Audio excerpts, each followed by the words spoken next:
इस वक्त काफी पुलिस वालों को निलंबित किया गया है। आज की तारीख में काफी पुलिस कर्मियों को निलंबित किया गया है। सबसे पहले चेतन प्रकाश जी, बहुत बहुत धन्यवाद आपका हमारे शो में आने के लिए। Thank you so much sir. जी चेतन प्रकाश जी, सबसे पहले आपसे पूछना चाहेंगे कि आखिरकार ये क्या स्टिंग ऑपरेशन था, उसके बारे में जरा बताएं। Then we'll get Prashant Bhushan ji and K Sood साहब on to the show. Sir बताएं। सर मैंने तकरीबन 4-5 साल पहले काफ़ी सारी वीडियो फिल्म्स बनाई थी पुलिस वालों की। तो मेरे घर पे पुलिस ऑफिसर्स ने रेड की थी। मैं उनके पास गया पहले उन कैसेट्स को लेके, तो उन्होंने उन पुलिस वालों के खिलाफ कार्रवाई करने को मना कर दिया और उन्होंने कहा कि आप ये हमें दे जाइए सारी कैसेट्स, आप हमसे कुछ पैसे ले लीजिए। मैंने उनसे पैसे लेने से मना कर दिया और कैसेट उन्होंने नहीं दी, तो उन्होंने मेरे घर पर रेड की थी इलीगली। उन्होंने सारी कैसेट्स वगैरह मुझसे छीन ली और मेरा इनकाउंटर करने की कोशिश की, लेकिन भगवान ने मुझे बचा लिया। उसके बाद मैंने दिल्ली हाई कोर्ट में एक कैसेट मेरे को बची थी, वो मैंने दिल्ली हाई कोर्ट में दे दी। तो उसके देने से जो है 24 पुलिस वालों को सस्पेंड कर दिया गया और उनके खिलाफ चार्जशीट फाइल हो चुकी है और ट्रायल कोर्ट में मुकदमे चल रहे हैं सर जी। और यानी ये कैसेट्स में, माफ कीजिएगा चेतन प्रकाश जी, ये जो आपने कैसेट बनाई जी सर, ये जो आपने तस्वीरें खींची, इसमें पुलिस वालों को रिश्वत लेते हुए दिखाया गया और अन्य ऐसे काम करते हुए दिखाया गया जो कि उनको नहीं करने चाहिए। जी सर। सर मैंने दोबारा फिर वीडियो फिल्म्स बनाई। कुछ विक्टिम्स मेरे पास आ जाते थे, जब पहली बार चैनल पे चला था तो विक्टिम्स मेरे पास कुछ आ जाते थे, वो बोलते थे हमें पुलिस तंग करती है, हमसे ज़बरदस्ती पैसे वसूल करती है, तो हमारी हेल्प करो। तो ऐसे ही मैं उनसे जो है उनकी जिन पुलिस वालों को वो पैसे देते थे जो उनसे जबरन वसूली करते थे, उनके यहाँ पे मैं वीडियो फिल्म्स उनकी जाके बनाता था और हाई कोर्ट में उनको प्रोड्यूस करता था एक सबूत के तौर पे। तो पिछली बार भी 10 पुलिस वालों को सस्पेंड कर दिया गया था और उनकी जो जांच का आदेश था वो सीबीआई को ऑर्डर किए थे जांच के आदेश के, उच्च न्यायालय ने। उसके बाद मैंने अब तीसरी बार जो है ये पुलिस पिकेट्स जो होती हैं, पुलिस जहाँ पे चौकियाँ बनाती है, जहाँ से जो अवैध माल जो है वो पुलिस पिकेट्स के जरिए जो है वो पास होता है, तो ये शराब वगैरह भी पास करवाते हैं। यहाँ तक कि आरडीएक्स वगैरह और हथियार वगैरह, जो भी कुछ मादक पदार्थ भी कोई ले जाना चाहे तो इनको पैसे देके पुलिस पिकेट्स और पीसीआर को वो भी बंदा ले जा सकता है। तो जिस तरह से अभी बॉम्बे में बम ब्लास्ट हुए थे, उसी तरह दिल्ली में भी कभी भी कुछ भी हादसा हो सकता है, क्योंकि पुलिस पिकेट्स और बॉर्डर एरिया से ही सब कुछ माल जो है दिल्ली के अंदर आता है, जबकि पुलिस वाले जो है पैसा लेके उस माल को पास कराते हैं। क्योंकि जो पुलिस वाले शराब के 500 या 1000 रुपए लेके शराब पास करवा सकते हैं, वो कभी देखते तो है नहीं उसके अंदर शराब है या आरडीएक्स जा रहा है।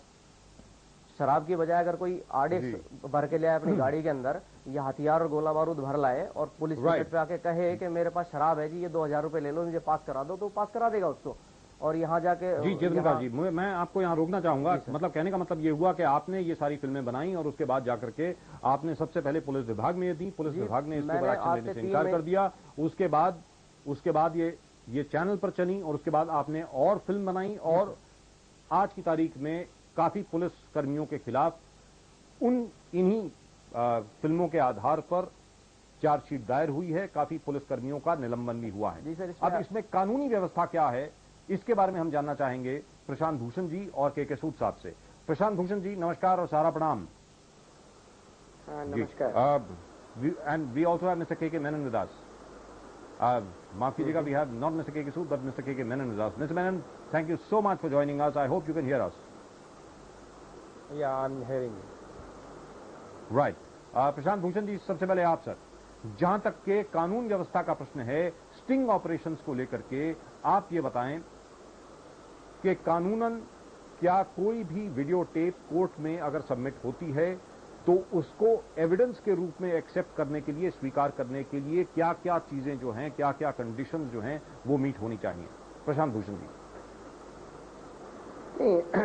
किसी भी वीडियो टेप को अगर ऑथेंटिकेट करा दिया जाए, जो कि फोरेंसिक लेबोरेटरी से कराया जा सकता है कि भाई ये एडिटेड है कि नहीं, डॉक्टर्ड है कि नहीं, और वैसे भी देखने से पता लगाया जा सकता है कि भाई ये नॉर्मल है कि डॉक्टर्ड है, और अगर डॉक्टर्ड नहीं है तो उसको बिल्कुल एविडेंस में एक्सेप्ट किया जा सकता है। अगर डॉक्टर्ड नहीं है तो एविडेंस में एक्सेप्ट किया जा सकता है। Mister Menon, your opinion sir. देखिए, आपको पता है कि अकेली टेप कॉन्क्लूसिव एविडेंस का स्थान नहीं ले सकती है, वो एडमिसिबल नहीं है, लेकिन करॉबोरेटरी एविडेंस की जरूरत होती है उसके साथ।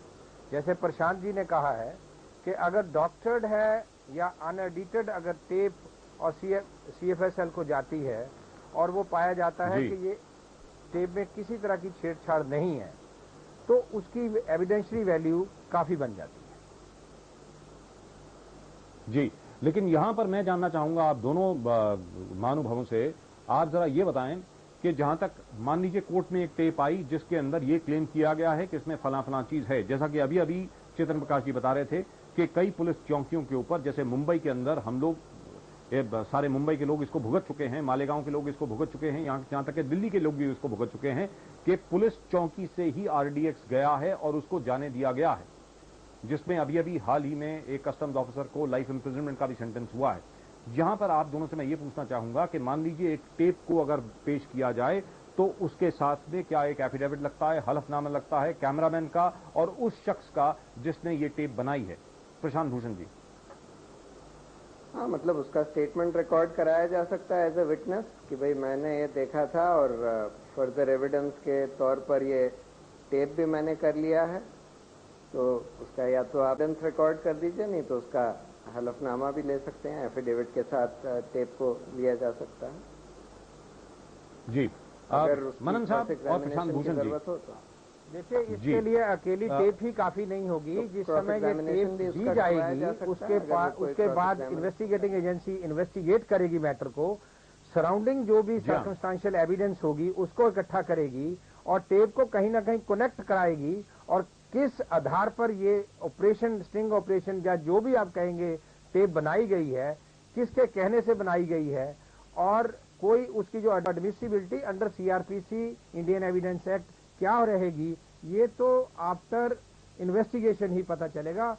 और दूसरा, वो कैमरामैन अकेला तो होगा नहीं, बाकी भी टीम उसके साथ होगी, तो एक तरह के वो प्रोसिक्यूशन विटनेसेस बन सकते हैं, बन जाएंगे रादर, और वो जाकर जिस समय कोर्ट में एविडेंस देंगे तो वो अगर CFSL से भी उसका सबूत पक्का करने के लिए अगर ये माना जाए कि किसी तरह की छेड़खानी नहीं है उसके साथ, डॉक्टर नहीं हुई है, तो वो एडमिसिबल होगी और उसके लिए सजा भी हो सकती है पुलिसकर्मियों को।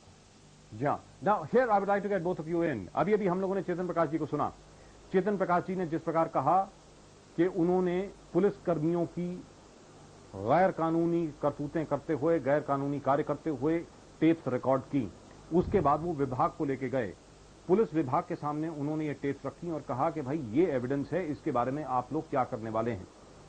जब पुलिस विभाग के वरिष्ठ कर्मी इसके बारे में कोई एक्शन नहीं लेते हैं तो फिर कानून व्यवस्था में क्या है? क्या उन पुलिस कर्मियों के खिलाफ जो वरिष्ठ कर्मी हैं, यानी जो पुलिस ऑफिसर्स हैं, क्या उनके खिलाफ कोई एक्शन होना चाहिए या नहीं होना चाहिए? प्रशांत भूषण जी। बिल्कुल होना चाहिए, बिल्कुल होना चाहिए उनके खिलाफ, क्योंकि हायर अथॉरिटीज अगर अपने पुलिस कर्मियों के खिलाफ बराबर के हैं। और दूसरा, मैं एक चीज और बताता हूँ, ये भ्रष्टाचार का मामला है जी, और उस पर इंक्वायरी होनी चाहिए थी। उनको केस डिपार्टमेंटल इंक्वायरी अलग होती और investigation after registration of the case अलग होनी चाहिए थी। तो अगर हाला अफसरान ने ये नहीं किया है, वो भी इस मामले को दबाने की कोशिश करी है उन्होंने, तो वो इस कुर्क बराबर के भागीदार हैं। जी, gentleman, as Mr. Manan said, and from whatever I could make out and whatever Mr. Bhushan said, Mr. Manan, जैसा कि भूषण साहब ने कहा कि उनके खिलाफ एक्शन होना चाहिए, लेकिन मनन साहब आपसे हम ये पूछना चाहेंगे कि आखिरकार एक्शन होता क्यों नहीं है? और आज की तारीख में ये स्टिंग ऑपरेशंस जो इस वक्त जिनकी प्रथा चल रही है तकरीबन हर एक न्यूज चैनल के ऊपर, अलग अलग यहां तक के ऑर्गेनाइजेशंस भी बन गई हैं जो स्टिंग ऑपरेशंस में स्पेशलाइज करती हैं, आखिरकार इनकी आवश्यकता क्या पड़ गई? मनन साहब आप बताएं। कट गया फोन कट गया। Right, I think we seem to have lost Mr. Manan. We'll come to him in just a minute. वो ये था कि पुलिस कर्मियों के या इन अफसरों के खिलाफ या पुलिस कर्मियों के खिलाफ एक्शन क्यों नहीं लिया जाता? तो उसके लिए मेरा एक ही जवाब है कि आपको ये तो प्रशांत भूषण जी तो PIL के बड़े एक्सपर्ट माने हुए देश के एक लॉयर हैं। बहुत से लोग इवन हमारी फ्रेटर्निटी भी इनको पसंद भी करते हैं और बहुत से नहीं भी पसंद करते हैं, लेकिन मैं इनकी एक बात की प्रशंसा जरूर करूंगा कि ये अपने इरादों में पूरी तरह अडिग हैं और इनको मेरे से भी ज्यादा पता है कि किस तरह से नॉट ओनली पुलिस डिपार्टमेंट, बाकी डिपार्टमेंट्स में भी जहां भ्रष्टाचार को आला अफसरान को एक्शन लेना चाहिए वो नहीं एक्शन लेते हैं, तभी तो जुडिशरी का रोल फिर वहां पाया जाता है। जुडिशरी का रोल ही फिर वहां से स्टार्ट होता है। Now, Mr. Manan, आप देखेंगे हर काम में देश में छोटे-छोटे काम में भी जुडिशरी को इंटरफेरेंस करना पड़ता है।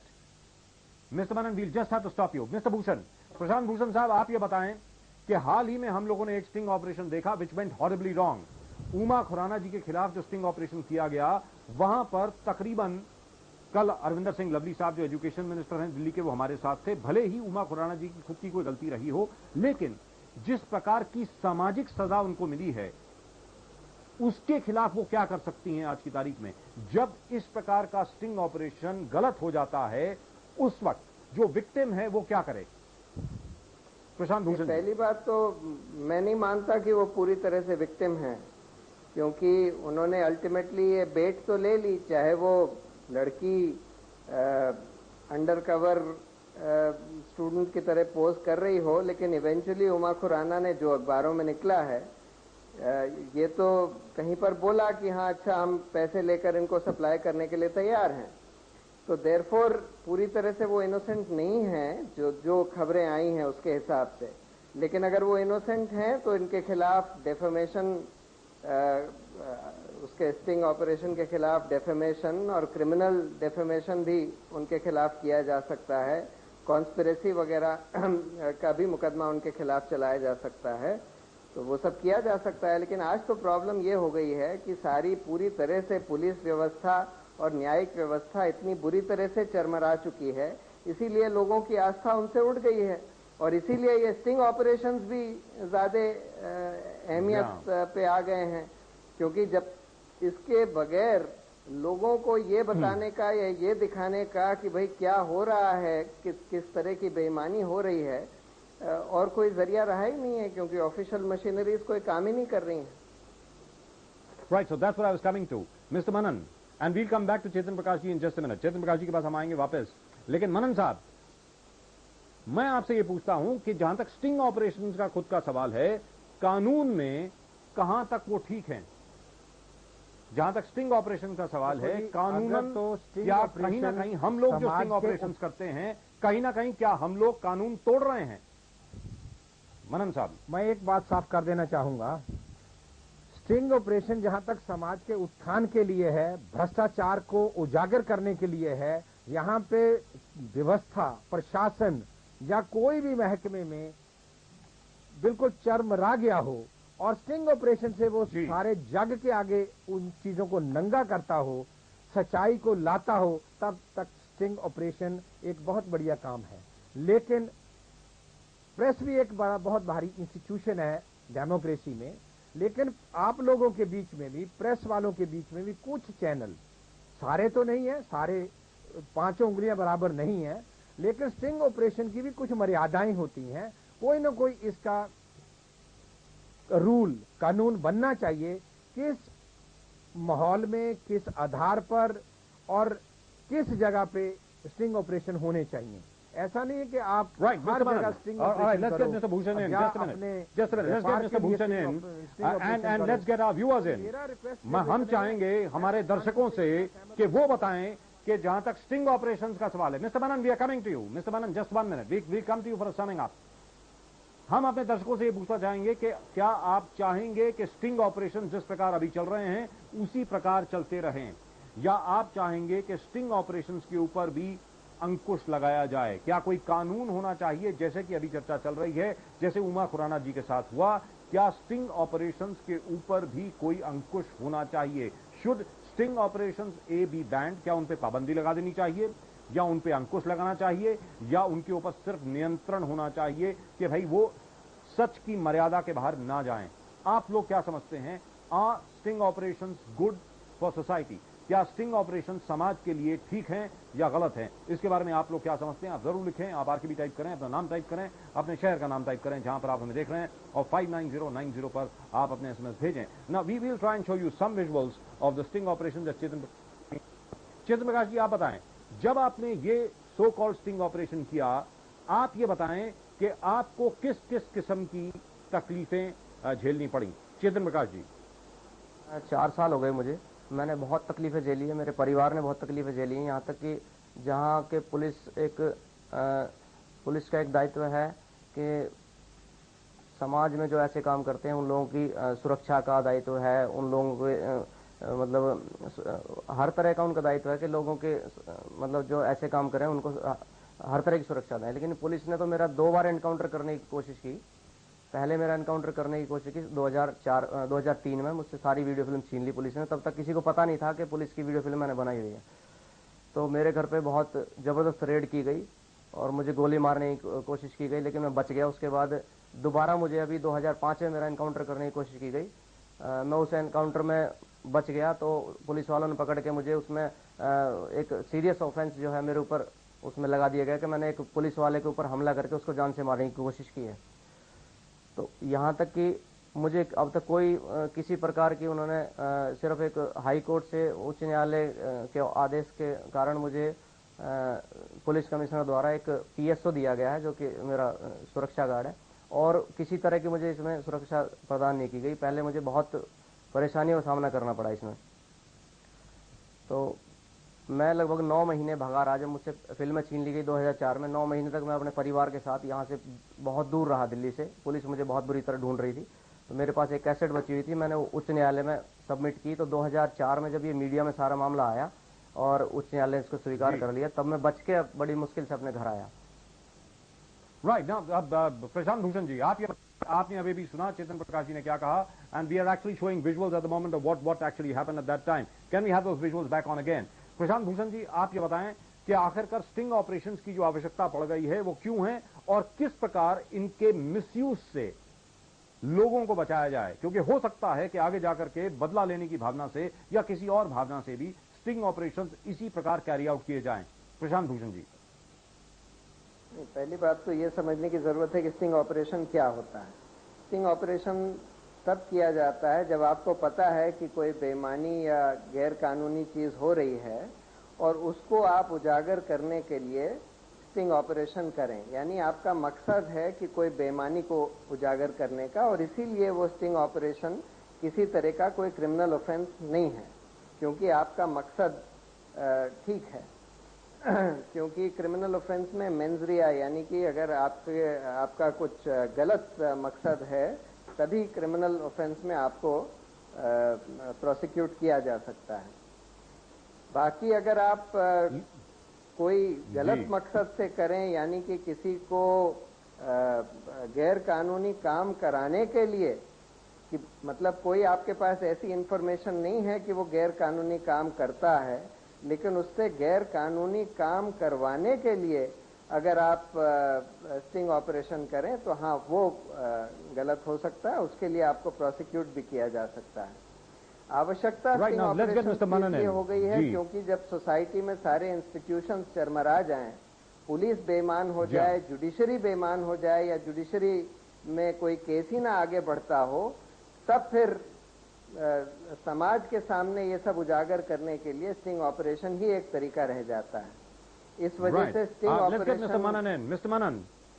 Mr. Manan, ji, if you could give us a final comment on sting operations per se, क्योंकि हाल ही में हम लोगों ने देखा कि किस प्रकार, मनन साहब जरा पूरी बात सुने। मनन साहब, I'll have to stop you, just 1 minute। मनन साहब 1 मिनट। जिस प्रकार हाल ही में जहां तक जुडिशरी का भी सवाल है, कई मैजिस्ट्रेट्स को भी दिखाया गया कहीं ना कहीं कि वो भी गलत थे, लेकिन जिन लोगों ने वो स्टिंग ऑपरेशन उन मैजिस्ट्रेट्स के खिलाफ भी कैरी किया गया, आज की तारीख में they are being hold up for contempt of court. Manan साहब, देखो, मैं आपके सवाल का इस तरह से जवाब दे रहा हूं कि जैसे आपने पहले पूछा है, अब जुडिशरी को और पुलिस को, बाकियों को, जुडिशरी के साथ मेरा ख्याल है कि आपको तुलना नहीं करनी चाहिए। आज अगर देश में कोई इंस्टीट्यूशन बचा है तो जुडिशरी है। मैं नहीं जानता कि कितना प्रशांत जी का एक्सपीरियंस किन किन जजेस के बारे में है, लेकिन ओवरऑल मैं कह सकता हूं कि जुडिशरी में भी अभी करप्शन उस लेवल पे नहीं है। इक्का दुक्का जहां पे आती है तो हाई कोर्ट डिस्ट्रिक्ट लेवल की जुडिशरी को बख्शते नहीं है, और सुप्रीम कोर्ट, हाई कोर्ट, आपने देखा होगा पहले भी इम्पीचमेंट के मैटर आए हैं। लेकिन अगर जुडिशरी में किसी प्रकार का भ्रष्टाचार अब हो रहा है तो मेरा ख्याल है कि लेजिस्लेचर उसके लिए कदम उठाने जा रही है, और उसके बारे में, जुडिशरी के बारे में ज्यादा कमेंट इसलिए नहीं करना चाहूंगा आज, चूंकि स्टिंग ऑपरेशन के बारे में बहस हो रही है। स्टिंग ऑपरेशन पर क्या नियंत्रण होना चाहिए, पाबंदी लगनी चाहिए। मेरा मानना है कि नियंत्रण होना चाहिए, कुछ कायदे कानून होने चाहिए। जी, right now gentleman, all of you will be glad to know, Prashant Bhushan ji, Chetan Prakash ji और के मनन साहब, हम आपको बता दें कि जितने भी एसएमएस हमको अभी तक आए हैं, 99% लोगों ने ये कहा है कि स्टिंग ऑपरेशन होने चाहिए। तकरीबन सभी लोगों ने यह कहा है। हमें सिर्फ 10 एसएमएस ऐसे आए हैं जिन्होंने कहा है कि स्टिंग ऑपरेशन नहीं होना चाहिए, लेकिन बाकी सभी लोगों ने यह कहा है, 99% of the people have said that sting operation should be there because that is one way in which corruption can be controlled। और चेतन प्रकाश जी, सब लोग आपकी सराहना कर रहे हैं, सब लोग आपकी साहस की सराहना कर रहे हैं, और सभी लोग ये कह रहे हैं, जितने भी हमें एसएमएस अभी तक आए हैं, and up till now we got 977 SMS, 977 SMS subject के ऊपर आए हैं, और सभी लोगों ने ये कहा है चेतन प्रकाश जी कि आपको और सुरक्षा देनी चाहिए, और बल्कि आपको तो अवार्ड मिलना चाहिए, बशर्ते कि जो कुछ आपने दिखाया है वो सही है। Gentleman, thank you so much. Prashant Bhushan ji, बहुत बहुत शुक्रिया आपका। के मनन साहब, आपका भी बहुत बहुत शुक्रिया, और चेतन प्रकाश जी, थैंक यू सो मच। और जी चेतन प्रकाश जी, बताएं। सर, मैं ये कहना चाहता हूँ कि ये तो सब छोटे मोटे सिपाही, हवलदार और थानेदार हैं। मेरा मेन मकसद ये है कि इन सब लोगों का अप्रूवल कराया जाए इनका, और इनसे ये पूछा जाए कि जो ये पैसा वसूल करते हैं वो पैसा ऊपर तक किस प्रकार जाता है। जो ऊपर के ऑफिसर हैं, जितने भी ऑफिसर्स बैठे हैं ऊपर अपर लेवल के, ये सारा पैसा उन तक जाता है। कुछ फटीक के रूप में जाता है, कुछ मंथली के रूप में जाता है जी। तो ये पैसा इन सारे पुलिस वालों को बिठा के इनसे सारा अप्रूवल किया जाए, इस बात का खुलासा करें ये कि सारा पैसा ये किस किस प्रकार ऊपर तक पहुंचाते हैं, यहाँ तक कि थानों के अंदर। और यही बात अभी चेतन प्रकाश जी, आपने सुना होगा, यही बात अभी प्रशांत भूषण जी ने भी कही और के मनन साहब ने भी कही कि विभाग के जो वरिष्ठ अधिकारी हैं, आखिरकार सबसे पहले एक्शन उनके खिलाफ भी होना चाहिए। फिलहाल we run out of time. Gentleman, once again thank you very much. Prashant Bhushan ji, बहुत बहुत शुक्रिया आपका। मनन साहब, आपका भी बहुत बहुत शुक्रिया। और Chetan Prakash ji, once again very very proud of you and very proud of what you done. Thank you so much gentleman. Right time.